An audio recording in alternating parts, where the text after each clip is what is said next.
C'est Franck Provost, l'invité de France Bleu Midi. Derrière les enseignes connues, en coiffure ou ailleurs, il y a des hommes ou des femmes. En voici un. Bonjour Franck Provost. Bonjour. Vous ne vous cachez pas, vous êtes en vitrine si j'ose dire. On vous voit dans des pubs, on vous voit à la télé. C'est un choix dès le début ?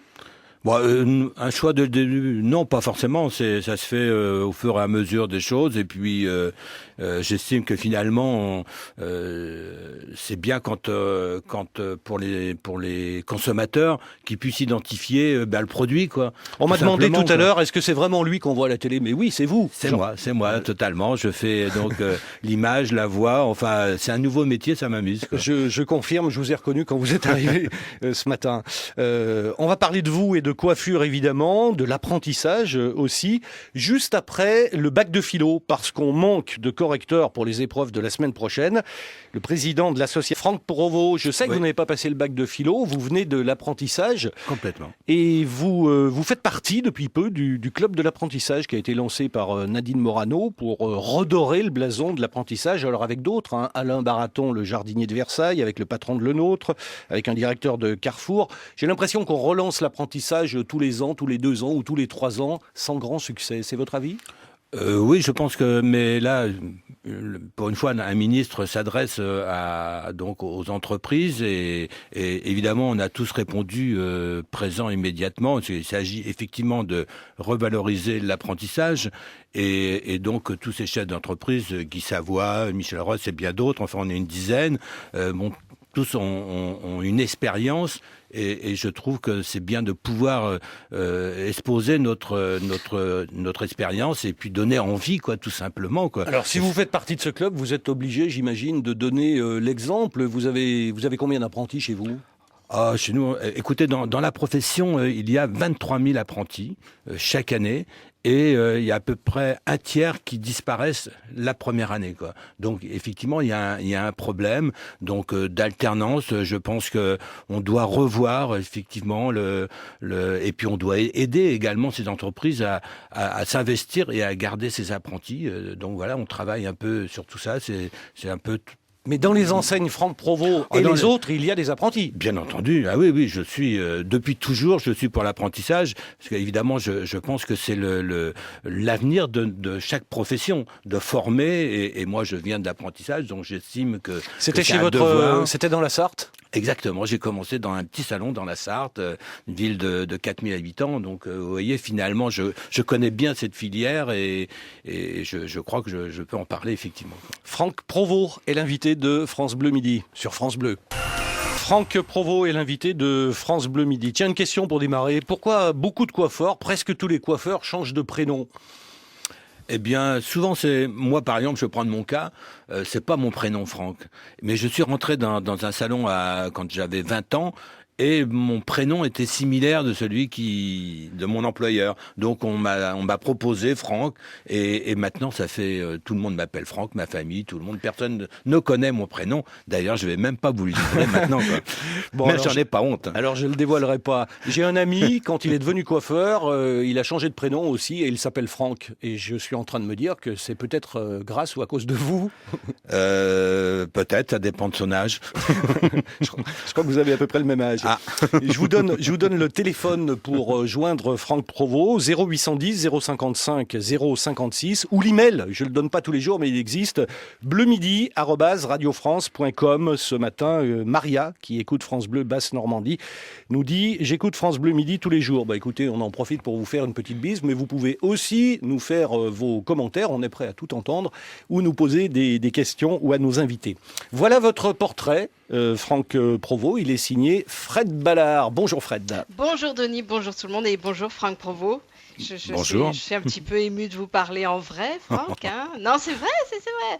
Genre, je vous parle tous les matins quand je prends ma douche, mais vous êtes là sans être là, alors que là, vous êtes vraiment là. Non, c'est un petit peu perturbant. Non, parce que comme vous avez mis votre photo sur vos bouteilles de shampoing, vous êtes le seul homme qui a la chance de me voir nu sous la douche tous les matins. C'est vrai que j'ai beaucoup de chance. Ah, vous avez énorme. Et puis, alors, comme je suis loin d'être la seule à utiliser vos shampoings, je ne vous dis pas le nombre de femmes dans ce pays qui, l'air de rien, acceptent de prendre prendre une douche avec vous, Franck Provo, tous les matins. Bon, j'ai pas encore besoin de me soigner. Ouais. Non, donc, je dis bravo. Hein, c'est bravo pour ça, mais pour la success story, hein, de votre entreprise, bien sûr. Vous êtes à la tête du premier groupe européen de coiffure. Vous avez racheté tout le monde. Hein, et puis, vous êtes le coiffeur des stars aussi. Ça, il faut le dire. Hein, pourtant, ce n'est pas gagné, ça non plus, parce que la première star que vous avez coiffée, c'est Jean-Pierre Foucault. Exactement. Et la mèche de Jean-Pierre, elle n'est pas facile à dompter. Hein, voilà. Mais vous avez réussi, et du coup, toutes les stars se sont précipitées ensuite pour être méchées et ondulées à leur tour par vos mains expertes. Moi-même, je vous l'avoue, j'ai un jour franchi la porte d'un de vos salons, Franck, je m'en souviens très bien. C'était le jour de mon jugement de divorce, le premier. Je suis sortie du tribunal. Quel est le rapport? Pardon. Aucun. C'est pour fêter ça, quoi. Hein, voilà. Je suis sortie du tribunal, j'avais une tête de cocker. Je suis sortie de votre salon, j'étais Sharon Stone. En plus petite, en plus large, mais sinon, c'était elle. Voilà, donc Franck Provo, je vous porte dans mon cœur, même si, à cause de vous, mon petit dernier a récemment fini en conseil de discipline. Oui, il a signé lui-même son bulletin de notes pour m'éviter l'infarctus. Et alors, je vous le donne en mille, il a imité une signature. Il a imité la signature qui figure également sur vos bouteilles de shampoing. Voilà. Donc, évidemment, un bulletin de notes lamentable signé Franck Provo, alors qu'il s'appelle pas du tout Provo, ça n'a fait rire personne à l'éducation nationale. Il a écopé de 3 jours d'exclusion. Mais je ne vous en veux pas, Franck. La preuve, vous aurez encore le droit de me voir toute nue sous la douche demain matin. Et ça, c'est un sacré... C'est un sacré cadeau, allez, on peut le dire. Merci Fred Ballard, qui a l'habitude de faire les questions et les réponses. Oui, Vous avez remarqué. absolument. Cela dit, quand elle parle de Sharon Stone, c'est pas une plaisanterie parce que vous avez coiffé Sharon Stone. Oui, bien entendu, oui. Il y a déjà il y a une dizaine d'années qu'on la coiffe régulièrement. Cette année, malheureusement, elle n'est pas venue à Cannes, mais sinon, on l'aurait coiffée. Voilà, donc c'est un privilège, justement, ce métier, de pouvoir approcher des stars. Et comment vous faites? Bonjour Sharon Stone, je suis coiffeur. Ça peut arriver comme ça, tout simplement, ça arrive. C'était ça a été un peu le cas finalement dans une soirée. Je lui ai été présenté, le lendemain, elle n'avait pas de coiffeur, tout simplement, et ensuite, bon, on a continué à la coiffer, à s'envoyer nos vœux, enfin, à collaborer, quoi, tout simplement, quoi. Alors, on vous reçoit aujourd'hui, Franck Provo. Vous êtes à la tête d'une enseigne qui compte plus de 2000 salons de coiffure dans le monde. C'est vrai qu'on aurait pu inviter Desange, qu'on aurait pu inviter David, et il y en a d'autres. Est-ce que chaque enseigne a ses particularités? Est-ce que quand on va chez Provo, c'est plus pour quelque chose, et chez Desange, plus pour autre chose? Ah oui, je pense qu'effectivement, d'abord, il y a toujours une question de positionnement prix, qualité, donc chaque enseigne a une culture différente et un positionnement différent. Évidemment, une consommatrice, quand elle rentre dans n'importe quelle enseigne, elle sort pour d'abord être bien coiffée, mais en même temps, elle recherche aussi quelque chose qui lui correspond. Quoi, mais ça ne va pas jusqu'à, pour un balayage, je vais chez un tel, pour une coupe courte, je vais chez un tel parce que ce sont des spécialistes. Certainement que ça peut arriver. Bon, je pense que chaque enseigne doit offrir la panoplie de la coupe au balayage d'une façon irréprochable, mais je pense qu'il y a des consommatrices, effectivement, qui peuvent sans doute dire, tiens, là, je préfère aller dans telle enseigne pour quelque chose de précis, quoi. Alors, avec le groupe qui s'appelle Provalliance, qui comporte 8 enseignes, je disais tout à l'heure que vous êtes à la tête de 2200 salons dans le monde, les Franck Provo, les Jean-Louis David, Fabio Salsa, Saint-Algue, c'est l'enseigne écolo. Vous avez aussi une enseigne low cost. Exactement, qui s'appelle Coiffe & Co. Ouais, ça coûte combien? Ça coûte aux environs de 20 euros, quoi. La moyenne, quoi. La moyenne. Parce qu'on peut se faire coiffer pour moins cher. Oui, non, mais là, quand je parle de moyenne, c'est pas simplement ce shampoing, coupe, brushing. On peut faire aussi d'autres travaux ou simplement un brushing. Voilà, quoi. C'est une moyenne, donc on se place vraiment dans une entrée de gamme, quoi, tout simplement. Est-il vrai que vous êtes l'inventeur de la journée continue sans rendez-vous?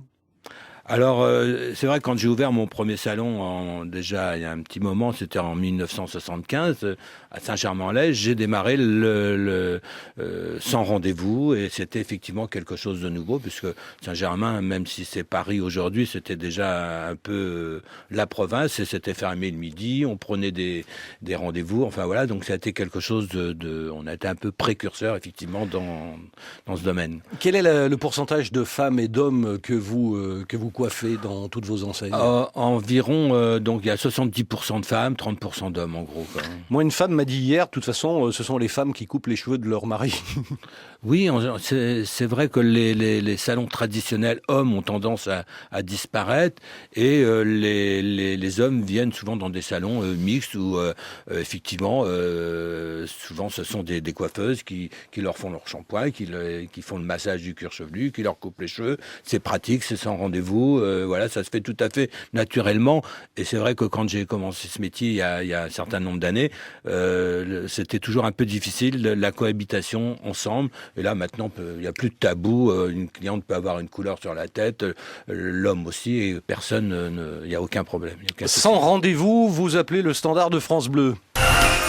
Christiane écoute France Bleu Poitou et voudrait apparemment vous poser une question. Bonjour Christiane. Oui, bonjour. Bonjour Christiane. Bon, moi, j'ai un gros problème. J'ai les cheveux courts. Parce que ici, nous n'avons pas de coiffeurs compétents qui ne connaissent rien du tout. Alors ne dites pas où vous habitez pour pas faire de mal. Voilà, c'est ce que j'ai pas dit l'endroit. Alors moi, toutes les 3 semaines, je suis obligée d'aller chez le coiffeur pour me colorer mes cheveux parce que j'ai des cheveux blancs et ça ne dure pas plus de 3 semaines. Et mes cheveux, ils en pâtissent au fait, hein. Oui, mais c'est normal 3 semaines parce que les cheveux poussent environ 1 centimètre, 1,5 centimètre par mois. Donc au bout de 3 semaines, vous avez quasiment 1 centimètre de racine. Donc il faut effectivement le refaire. Hein. Et une couleur. Je suis près de la tondeuse. Mes cheveux ne dépassent pas la hauteur de 1 centimètre en fait. Et donc Oui, mais il pousse quand même, de toute façon, même si vous avez les cheveux très courts, tous les mois, vous avez 1 centimètre de racine, en gros, quoi. Merci en tout cas de votre appel. J'espère qu'on a répondu à peu près à votre question. Une auditrice nous demande que faire lorsqu'on a les cheveux gras. Remarquez, oui, je vous pose la question, je sais pas moi. Quand on a les cheveux gras, bon, d'abord, il faut se laver les cheveux. Oui, déjà. C'est la première des choses. Je pensais à ça, mais je n'osais pas le dire.